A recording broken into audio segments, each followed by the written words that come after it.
Hello everyone. இன்றைக்கி நம்ம என்ன பார்க்க போகிறோன்னா கேஷ் புக் கொஷின் நம்பர் 5 நம்ம அது பாதி தான் பார்த்தோம். ஸோ இன்றைக்கி மீதி பேலன்ஸ் சம்மையும் நம்ம பார்த்து முடிச்சிடலாம்.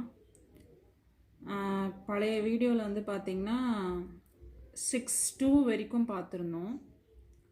ஸோ இன்றைக்கி டேட் 8-2 பார்க்க போகிறோம். அதை நான் ஆல்ரெடி எழுதி வச்சுருக்கேன். ஸோ நான் ஓகே உடனே எக்ஸ்பிளைன் பண்ணிட்டேன். ஸோ இப்போ இந்த 8-2 அப்படின்றது நம்மளுக்கு ஒர்க்கிங் ஷீட்டில் எந்த ஒரு இதுவும் கிடையாது, என்ட்ரியும் கிடையாது. ஸோ அதனால் நம்ம ஸ்ட்ரெயிட்டாக என்ட்ரிஸ்க்கு போயிடலாம். ஸோ இப்போ நான் ஃபஸ்ட்டு இந்த கொஷினை படிச்சிடுறேன். Paid by check to contractor A is second or a bill for the work construction hospital building. The particulars are, அதாவது கான்ட்ராக்டர் ஏக்கு செகண்ட் ஆர் வில் கொடுக்க போகிறோம் for the work of construction hospital building. அதோட particulars என்னென்னு நம்மளுக்கு கொடுத்துருக்காங்க. So first என்னன்னு நான் படிக்கிறேன். Total value of work measured up to date 2 lakhs. இது வரைக்கும் அப் டு டேட் ஒர்க் அதோட டோட்டல் வேல்யூ என்ன அப்படின்னு பார்த்தீங்கன்னா 2 lakhs. Next total up to date advance payment 50,000. Up to date advance payment நம்ம எவ்வளோ தரணும்? 50,000 தரணும். And then total up to date secured advance அப்படின்றது நம்மளுக்கு 20,000. So total payment made in first R A bill, first running account பில்லில் எவ்வளோ payment பண்ணியிருக்காங்க அப்படின்னா 1,25,000 பண்ணியிருக்காங்க. இப்போ total value of work since previous bill, second பில்லில் எவ்வளோ ஒர்க் பண்ணியிருக்கிறாங்க? 1 lakh பண்ணியிருக்கிறாங்க. ஸோ இதோட ரெக்கவரிஸ் என்னென்னு பார்க்கலாம். இந்த பில்லில் செக் கொடுக்கும்போது என்னென்ன பிடித்தங்கள் செஞ்சு இந்த செக்கை எவ்வளோ அமௌண்ட்டு கொடுக்கணும், செக் எவ்வளோ கொடுக்கணும் அப்படின்றது தான் இந்த recoveries. So first A cost of cement supplied 10,000. Hire charges of tools and plans அது ஒரு 1,000. Security deposit 2.5%. Income tax at 2%. Water charges 1,500. இதில் ரெக்கவரிஸில் பார்த்தீங்கன்னா ஏபிக்கு அவங்களே கொடுத்துட்டாங்க, ஈக்கும் அமௌண்ட் அவங்களே கொடுத்துட்டாங்க. இதில் சிடிக்கு மட்டும் நம்ம அமௌண்ட்டு கண்டுபிடிக்கணும். அது ஒன்றும் பெரிய விஷயம் இல்லை. இப்போ சி செக்யூரிட்டி டெபாசிட் எவ்வளோ கொடுத்துருக்காங்க? 2.5% தான். இது எப்போவுமே மாறாது. இந்த 2.5% அப்படின்றது எப்படி பிடிக்கணும் அப்படின்னு பார்த்தீங்கன்னா, இப்போ எவ்வளோ அவங்க ஒர்க் பண்ணியிருக்கிறாங்க, செகண்ட் ஆரேபிளுக்கு எவ்வளோ ஒர்க் பண்ணியிருக்காங்கன்னா 1 lakh பண்ணியிருக்காங்க. ஸோ 1 lakhக்கு நீங்கள் 2.5% போட்டிங்கன்னா உங்களுக்கு 2,500 வரும். ஸோ 2,500 தான் உங்களுக்கு செக்யூரிட்டி டெபாசிட்டோட வேல்யூ. நெக்ஸ்ட் இன்கம் டேக்ஸ் at 2% என்ன அப்படின்னா, இப்போ இங்கே total up to date work, advance payment, secured advance இது எல்லாத்தையும் ஆட் பண்ணி அதுக்கப்புறம் என்ன பண்ணணும்னா, ஏற்கனவே நீங்கள் ஃபஸ்ட்டு ஆர்ஏபில்ல எவ்வளோ பேமெண்ட் பண்ணீங்களோ அதை மைனஸ் பண்ணி வரதான் பார்த்தீங்கன்னா உங்களுக்கு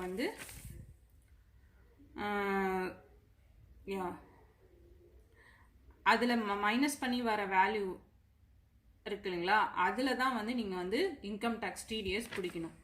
ஸோ இப்போ நான் இந்த recoveries and up to date இது உங்களுக்கு எக்ஸ்பிளைன் பண்ணிட்டேன். ஸோ இப்போ என்ட்ரிஸ் எப்படி போடலாம் அப்படின்றத பார்க்கலாம். ஸோ நான் 8-2 எடுத்துட்டேன். 8-2ல் டிடக்ஷன் ஃப்ரம் வவுச்சர் 4னு போடுறேன். ஏன்னா நம்ம ஆல்ரெடி வவுச்சர் 3 கொண்டு வந்திருக்கோம். ஸோ இது நான் வவுச்சர் 4 எடுத்துட்டு இப்போது இந்த ரெக்கவரிஸ் இருக்கு இல்லைங்களா, ரெக்கவரிஸ் ஒன்று ஒன்றா எழுதியிருக்கிறேன். அதாவது செக்யூரிட்டி டெபாசிட்க்கு 2,500, டிடிஎஸ் இன்கம் டேக்ஸ்க்கு 2,900, hire purchase of tools and பிளான்ஸ்க்கு 1,000, வாட்டர் சார்ஜஸ் 1,500. ஸோ இப்போது ரெக்கவரிஸில் security deposit, income tax, hire charges and water charges இது எல்லாமே நான் போட்டுட்டேன். சரிங்களா? இப்போது நெக்ஸ்ட்டு இதை பேமெண்ட் சைடில் எப்படி எழுதணும்னா, செகண்ட் ஆரேபிள் வவுச்சர் நம்பர் 4 போட்டிருக்கேன், 8-2 போட்டுட்டு 4 போட்டிருக்கேன். செகண்ட் ஆரேபிள் ஆஃப் கான்ட்ராக்டர் ஏன்னு போட்டு இப்போது இந்த அமௌண்ட் இருக்கு இல்லைங்களா, ரெக்கவரிஸில் இருக்க எல்லா அமௌண்ட்டும் சேர்த்தனா நம்மளுக்கு வந்து 7,900 வருது. அது கேஷ் காலத்துலேயும் இது அதாவது இந்த கான்ட்ராக்டர் பேமெண்ட் காலத்தில் 1,27,100 போட்டிருக்கேன். இப்போ இந்த 1,27,000 எப்படி வந்தது அப்படின்னு நான் உங்களுக்கு சொல்லிடுறேன். ஒன்றும் கிடையாது, ஏற்கனவே சொன்ன மாதிரி total value of work measured up to date என்ன 2 lakhsக்கு வந்து ஒர்க் வந்து பண்ணியிருக்காங்க. அப்புறம் up to date advance payment எவ்வளோ 50,000. Total up to date security advance வந்து 20,000. So total payment of first RA bill நம்மளுக்கு எவ்வளவு 1,25,000. அது போக மீதி இருக்கிற ரெக்கவரிஸ் எவ்வளவு ஒரு 10,000. அப்புறம் வந்து ஒரு ஹையர் சார்ஜஸ்க்கு ஒரு 1,000, செக்யூரிட்டி டெபாசிட்க்கு 2,500, இன்கம் டேக்ஸ்க்கு ஒரு 2,900, அப்புறம் ஒரு வாட்டர் சார்ஜஸ்க்கு 1,500. இதெல்லாம் கழிச்சா நம்மளுக்கு 1,27,100 வரும். இதுதான் வந்து பார்த்திங்கன்னா கான்ட்ராக்டருக்கு நம்ம கொடுக்க வேண்டிய செக். ஸோ அதனால இதை பேங்க் காலத்தில் செக்காக கொடுக்குறோம். அதனால் 1,27,100க்கு வந்து நான் செக் எழுதுகிறேன். ஸோ இதுதான் வந்து இந்த கேல்குலேஷன். ஃபஸ்ட்டு 8ஆம் தேதி 2ஆம் மாதம் இது வரைக்கும் நான் வவுச்சர் 3 வரைக்கும் எழுதியிருக்கேன். இதை வவுச்சர் நம்பர் 4 எழுதிக்கிறேன். இதெல்லாம் ரெக்கவரிஸ். ஸோ என்னென்ன ரெக்கவரிஸ் இருக்கோ அது எல்லாமே இந்த சைடு வந்து கொண்டு வந்துட்டேன். அதே மாதிரி பேமெண்ட் சைடில் 8ஆம் தேதி 4வது வவுச்சரில் செகண்ட் RL கான்ட்ராக்டருக்கு நான் பேமெண்ட் பண்ணுறேன். செக்கில் வந்த total up to date secure advance payment அதை கழித்து RA bill first RA bill கொடுத்தது, அதுக்கப்புறம் ரெக்கவரிஸ் எல்லாமே கழிஞ்சு அவருக்கு ஒரு செக் கொடுக்குறேன். ரெக்கவரிஸ் இருக்கிறத வந்து இந்த காலத்தில் கேஷ் காலத்தில் நான் 7,900 எழுதிட்டேன். சரிங்களா? இப்போது இது வந்து 8ஆம் தேதிக்கான என்ட்ரிஸ் முடிஞ்சிச்சு. ஓகே, சரி. நெக்ஸ்ட்டு என்ன இருக்குன்னு பார்க்கலாம். 10/2 paid undisbursed transfer TA advance to the staff 1,000 சொல்கிறாங்க. ஸோ இப்போ இந்த வந்து நம்ம அன்டிஸ்பர்ஸ்டு ட்ரான்ஸ்ஃபர் TA பற்றி எடுக்கவே இல்லை. இது ஒர்க்கிங் ஷீட்லையும் நம்மளுக்கு அக்கர் ஆகவே இல்லை. ஸோ நம்ம இதை பற்றி கேர் பண்ண வேண்டாம், இதை விட்டுடலாம். நெக்ஸ்ட்டு வந்து என்ன கொடுத்துருக்காங்க, சேல் ஆஃப் டெண்டர் ஃபார்ம்ஸ் ஒரு 4,000 கொடுத்துருக்காங்க. இது வந்து நம்மளுக்கு வரவு. ஒரு டெண்டர் சேல் பண்ணி நம்மளுக்கு 4,000 இன்கம் வந்திருக்கு. ஸோ அதனால இதை நான் வந்து என்ன பண்ணுறேன், ஒர்க்கிங் ஷீட்டில் டேட்டை வந்து 10ன்னு போட்டு கேஷ் காலத்தில் 4,000 எழுதிக்கிறேன். சரிங்களா? அதுக்கு கீழே என்ன கொடுத்துருக்காங்க, rent of inspection bungalow received from chowkidar அப்படின்றவர்கிட்ட இருந்து இன்ஸ்பெக்ஷன் பில்டிங்கை வந்து நம்ம ரெண்ட்டுக்கு விட்டுருக்கோம். ஸோ அது மூலயமா நம்மளுக்கு ஒரு 500 ரூபாய் வந்திருக்கு. ஸோ 4,000 ஒரு 500 கேஷில் ஒர்க்கிங் ஷீட்டில் எழுதியிருக்கேன். So it is 4,500 income on dated 10/2. So working ஷீட்டில் இந்த 4,500 ரூபாய் நான் காட்டிட்டேன். இதே என்ட்ரிஸ்க்கு எப்படி போடுறதுன்னு பார்க்கலாம். என்ட்ரிஸை பொறுத்த வரைக்கும் டைரெக்டாக போயிட்டு ரெசிப்ட் சைடில் sale of tender forms for 4,000, rent of inspection building from chowkidar 500 அப்படின்னு சொல்லிட்டு நான் எழுதிட்டேன், என்ட்ரிஸ் போட்டுட்டேன். ஓகே, நெக்ஸ்ட்டு 11ஆம் தேதி என்ன நடக்குது, EMD for a work received from 3 tenderers each paying 1,000. அதாவது 3 டெண்டர் ரிசீவ் பண்ணியிருக்காங்க EMD ஒரு ஒர்க்குக்காக. அது வந்து ஒருத்தரும் எவ்வளோ பே பண்ணுறாங்க, 1,000 ரூபாய். ஸோ 3,000 ரூபாய் நம்மளுக்கு வருது. ஓகே, அதில் 2,000 ரூபாய் ரீஃபண்ட் ஆகிடுச்சு 2 டெண்டர்ஸ்க்கு, 2 tenders and 1,000 remitted into the treasury. So EMDயை 2 டெண்டர்ஸ்க்கு ரீஃபண்ட் பண்ணிட்டாங்க. ஸோ 3,000ல் 2,000 போயிடுச்சு. ஒரு டெண்டர் தானே நம்மளுக்கு செலக்ட் பண்ண போகிறாங்க. அந்த ஒரு டெண்டரில் 1,000 rupees வந்து அவங்கக்கிட்ட நம்ம ரிசீவ் பண்ணோம். 3,000ல் 2,000 போச்சு, 1,000 நம்மக்கிட்ட இருக்குது. அதை என்ன பண்ணுறாங்கன்னா 1,000 remitted into treasury அப்படின்னு காமிக்கிறாங்க. நம்ம முன்னாடியே சொல்லியிருக்கோம், இஎம்டி அந்த டேட்லேயே வாங்கி அந்த டேட்லேயே ரீஃபண்ட் பண்ணால் அது வந்து எந்த என்ட்ரிஸுமே நம்மளுக்கு வராது அப்படின்னு சொல்லியிருக்கோம். ஸோ இப்போ வந்து என்னென்னா, இங்கே வந்து என்ட்ரிஸ் மட்டும் எப்படி போடுறது அப்படின்னு பார்த்தீங்கன்னா, ரெசிப்ட் சைடில் 11/2 போட்டு இஎம்டி ரிசீவ்டு 1000 போட்டிருக்கேன் வரவு நம்மளுக்கு. அதை வந்து லைனில் என்ன கொடுத்துருக்காங்க,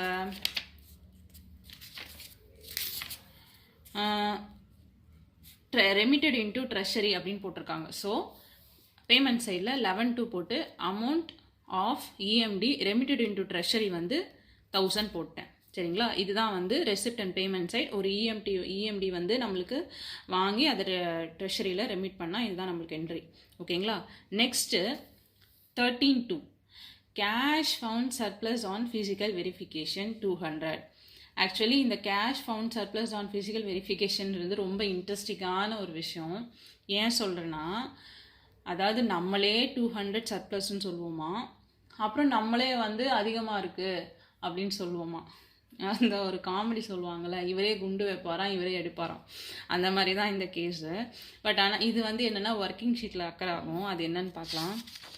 ஒர்க்கிங் ஷீட்டை பொறுத்த வரைக்கும் நான் வந்து 13 டேட் போட்டு கேஷில் தானே சொல்லியிருக்காங்க, cash found surplus on physical verification 200 அப்படின்னு சொல்லிட்டு கேஷ் காலத்தில் போட்டுட்டேன்.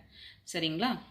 இப்போது அதே வந்து ரிசிப்ட் அண்ட் பேமெண்ட் சைடில் எப்படி போடுறது அப்படின்னு பார்த்தீங்கன்னா, 13/2 போட்டுட்டு கேஷ் ஃபவுண்ட் சர்ப்ளஸ்ன்னு 200 இங்கேயும் கொண்டு வந்துட்டேன், ரெசிப்ட் சைடும் கொண்டு வந்துட்டேன். அதே பேமெண்ட் சைடில் நான் என்ன பண்ணுறேன்னா, வவுச்சர் நம்பர் 5ன்னு போட்டு கேஷ் இன்ட்ரெஸ்ட் கவுண்டட். நான் வந்து 200 ரூபாய் சர்ப்ளஸ் இருக்குதுன்னு சொன்னீங்க, நான் சேர்த்துட்டேன். இப்போ நான் கேஷ் வந்து எண்ணி பார்க்குறேன். கேஷ் எண்ணி பார்க்கும்போது நம்மளுக்கு எவ்வளோ வருது, இப்போ நம்ம இப்போதைக்கு வேறு நம்ம கேஷை மட்டும் எண்ணிக்கலாம். ஆல்ரெடி இங்கே ஒரு 4500 இருக்கா. ஸோ இது வரைக்கும் வந்தது என்னென்னா, ஆல்ரெடி நம்ம 5ஆம் தேதி ஒரு 1500 பார்த்தோம், 10ஆம் தேதி ஒரு 4500 ரூபா, ஸோ 6000 ரூபா இருக்குது. 13ஆம் தேதி நான் வந்து 200 ரூபா கேஷ் ஃபவுண்ட் சர்ப்ளஸ்ன்னு போட்டேன், செஸ்ட் அப்படின்னு போட்டேன். ஸோ இது வந்து நம்மளுக்கு எவ்வளோ, 6200 ரூபா இருக்குது.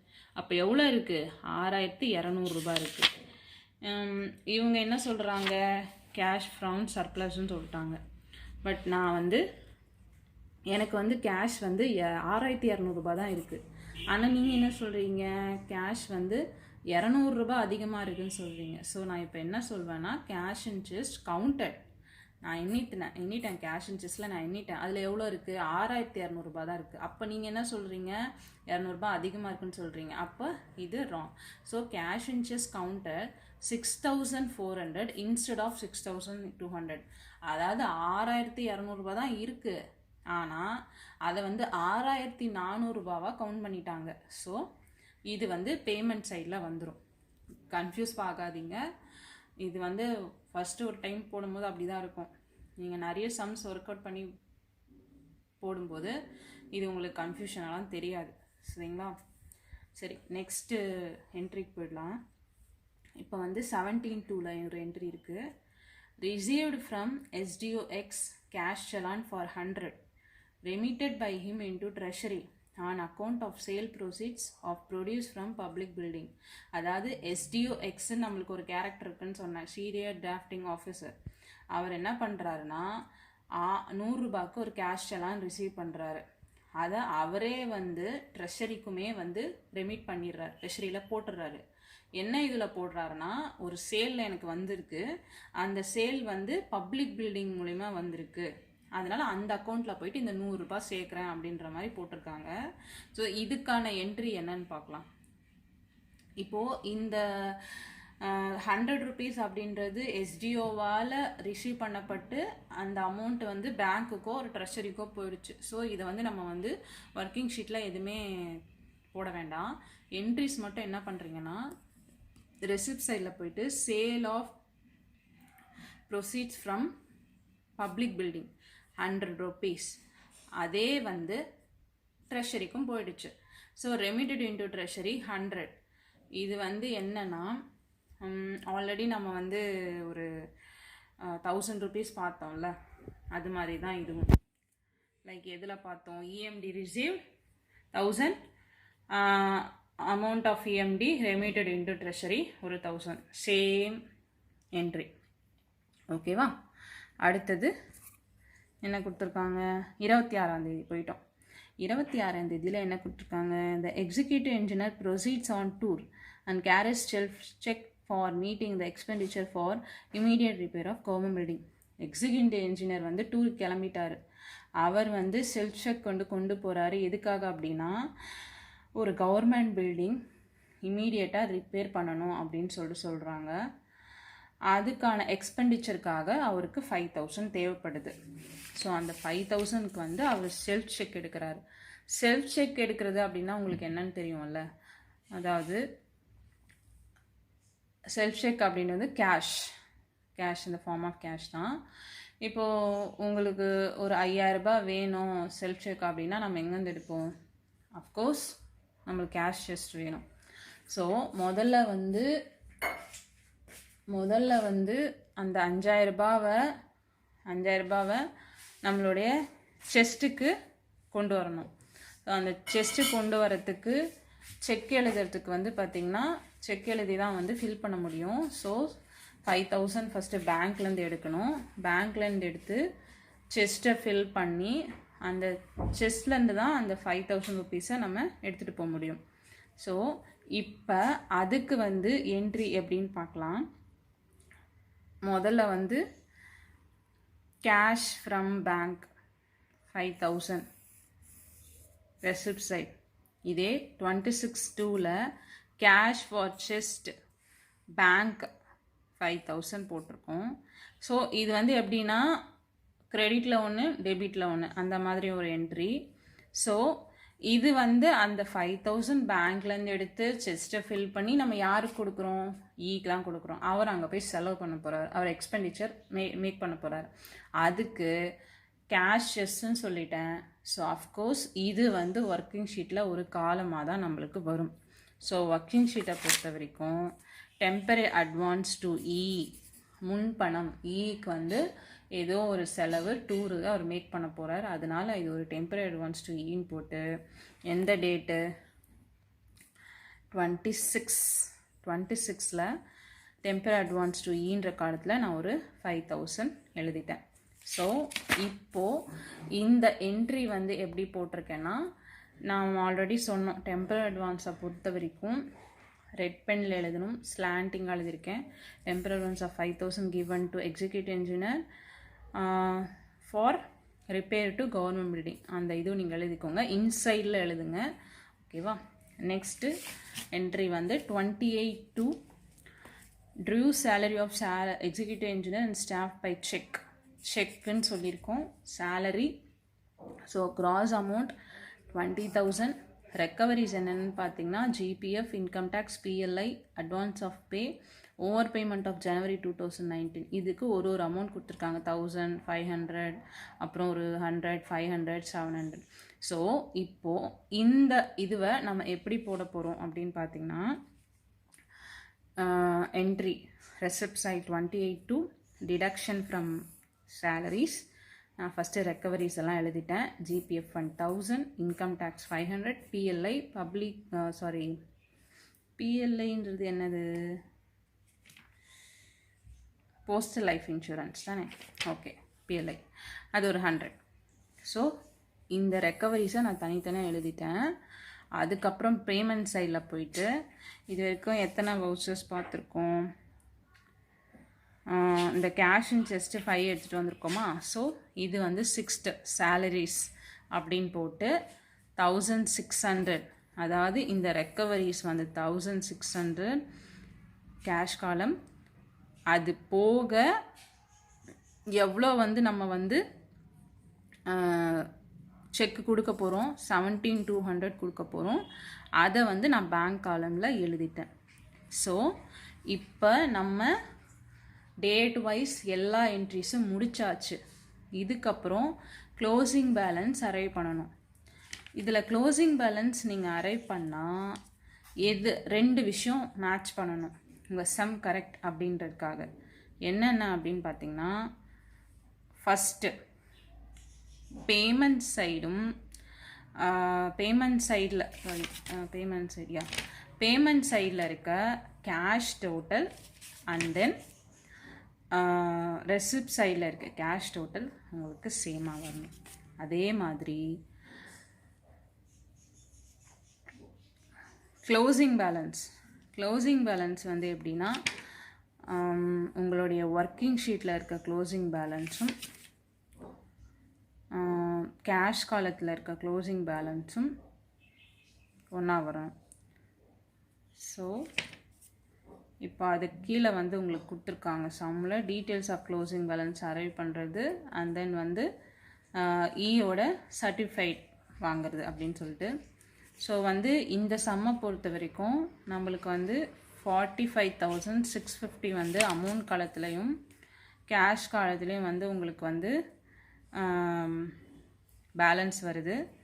And then closing balance details of closing balance என்ன கொடுத்துருக்காங்கன்னா ஒர்க்கிங் ஷீட்டை நம்ம க்ளோஸ் பண்ணி அரைவ் பண்ணுறது தான். ஸோ வாங்க ஒர்க்கிங் ஷீட்டை க்ளோஸ் பண்ணிக்கலாம். ஸோ வந்து கேஷ் காலத்தில் நம்ம ஆல்ரெடி 6,200 அப்படின்னு பார்த்தோம். ஸோ அதே வந்து 6,200 தான் இருக்குது. இம்ப்ரெஸ்ட் வந்து பார்த்திங்கன்னா எதுவுமே ஆகலை. ஸோ அது அப்படியே தான் வந்துட்டுருக்கு. டெம்பரரி அட்வான்ஸ் நம்ம 3ஆம் தேதியே க்ளோஸ் பண்ணிட்டோம். ஸோ அதனால் நில் வந்துச்சு. அதே மாதிரி டெம்பரரி அட்வான்ஸ் ஒய்யும் வந்து நம்ம வந்து 5ஆம் தேதி நில் பண்ணியிருக்கோம். அதுவும் வந்து 0. செக்கு வந்து பார்த்திங்கன்னா இப்போ 3ஆம் தேதியே க்ளோஸ் பண்ணிட்டோம். அதனால் ரெவன்யூ ஸ்டாம்ப் நம்ம ஒன்றுமே பண்ணல. ஸோ அந்த 200 அப்படியே தான் கேரி ஓவர் ஆகுது. இப்போ டெம்பரரி அட்வான்ஸ் டு இ வந்து ஒரு 5,000 கொடுத்தோம், அது கேரி ஓவர் ஆகுது. ஸோ இது டோட்டல் எவ்வளோ வருது? இது 11,200, 7,700, இது ஒரு 200, 7,900. ஸோ க்ளோசிங் பேலன்ஸோட டோட்டல் வந்து நம்மளுக்கு 7,900.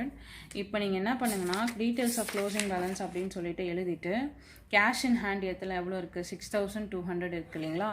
அப்புறம் வந்து இம்ப்ரெஸ்ட் ஜெட்டு வந்து 1,500 இருக்குது, அது ஒன்று. அதுக்கப்புறமே டெம்பரரி அட்வான்ஸ் டு இ வந்து 5,000, அதை எழுதிக்குங்க. ரெவன்யூ ஸ்டாம்ப் வந்து இருக்கிறது 200. ஸோ இதோட டோட்டல் வந்து பார்த்திங்கன்னா 12,900. ஸோ இது வந்து details of closing balance 12,900 rupees, 12,900 only signed executive engineer அப்படின்னு சொல்லிட்டு டீட்டெயில் போட்டுருங்க. அதுக்கப்புறம் இங்கே என்ன கொடுத்துருக்காங்க?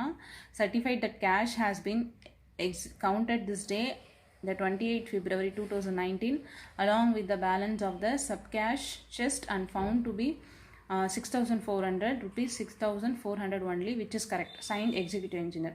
அதாவது கேஷ் வந்து பார்த்திங்கன்னா 28th February 2019 the last day of the month count பண்ணும்போது பேலன்ஸ் ஸ்டஃப் கேஷ் செஸ்ட்டையும் கவுண்ட் பண்ணும்போது எவ்வளோ இருக்குது அப்படின்னு பார்த்திங்கன்னா 6,400. அதாவது இங்கே 6,400 எதை சொல்கிறாங்கன்னா கேஷ் அண்ட் தென் ரெவன்யூ ஸ்டாம்பை மட்டும்தான் எடுத்திருக்காங்க. ஏன்னா ரெவன்யூ ஸ்டாம்ப்ன்றது வந்து பார்த்திங்கன்னா another form of cash. So அதனால் அது 2 தான் எடுத்திருக்காங்க. இம்ப்ரெஸ்ட் செட்டுன்றது வந்து நம்ம கேஷாக அதாவது கையிருப்புன்னு சொல்லுவாங்க, அதுவாக எடுத்துக்க. டெம்பரரி அட்வான்ஸ் அப்படின்றது 5,000. இது ரெண்டுமே வந்து பார்த்திங்கன்னா ஆல்ரெடி செலவுக்காக கொடுத்தது. அவங்க வந்து செலவு போக மீதி உங்களுக்கு எவ்வளோ நீங்கள் அது இல்லை அந்த செலவு எவ்வளோ பண்ணியிருக்கீங்களோ அதுக்கு தான் வந்து செலான் கொடுப்பாங்க. ஸோ அதனால் இது வந்து உங்ககிட்ட காசு இருக்கிறதா அர்த்தம் கிடையாது. ஸோ அதனால் கேஷ் இன் ஹேண்டும் ரெவன்யூ ஸ்டாம்ப் மட்டும்தான் நம்ம வந்து கேஷ் நம்மக்கிட்ட இருக்குது கையிருப்பு அப்படின்னு எடுத்துக்க முடியும். ஸோ அது வந்து பார்த்திங்கன்னா 6,400. அது ருப்பீஸில் எழுதிட்டு சைன்டு எக்ஸிக்யூட்டிவ் இன்ஜினியர் சர்டிஃபிகேட் அப்படின்னு சொல்லிட்டு போட்டுருந்தோம். அவ்வளோதான். ஸோ இந்த சம் நம்ம கொஷின் நம்பர் 5 வந்து நம்ம பார்த்துட்டோம். ஐ திங்க் உங்களுக்கு எல்லாருக்கும் புரிஞ்சிருக்கும்னு நினைக்கிறேன். ஸோ ஒரு வேளை புரியல இல்லை இதில் எதெல்லாம் டவுட் இருக்குது அப்படின்னா தயவுசெய்து கமெண்ட் பண்ணுங்கள், எக்ஸ்பிளைன் பண்ணுறோம். தேங்க்யூ.